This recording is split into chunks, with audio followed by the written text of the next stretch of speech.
Možete li mi reći kakav je Marko bio učenik? Vi ste mu predavali engleski jezik kad je tek počeo da ga uči, je li tako? Jeste, ja sam Marku predavala engleski jezik u 3. i u 4. razredu i bio je veoma ambiciozan. To je generacija lijepe, vaspitane djece. Marko je uvijek bio jedan od najboljih u svom odjeljenju i u svojoj generaciji i uvijek je bio zainteresovan da se pokaže najbolje, u najboljem svjetlu.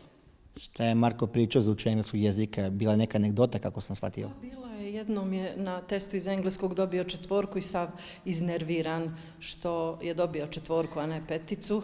Rekao, Marko, moraš to da uvježbaš malo da treba će ti engleski za intervjue, za inostranstvo kad budeš igrao. Da, nastavnice, znam, hoću. Vi ste tada već, kad je bio 3. 4. razred, znali da će onda... Naravno, znali smo. Vježbao je, bio je posvećen tome. I škola i njegov komšiluk i naravno porodica, oni su već bili upućeni u to koliko je on posvećen košarci. Marko je stigao i do NBA lige gdje se engleski maternji jezik. Jeste, ponosni smo na njega. I kao učiteljica, kakav je Marko bio ovako s ostalim predmetima u školi? Odličan.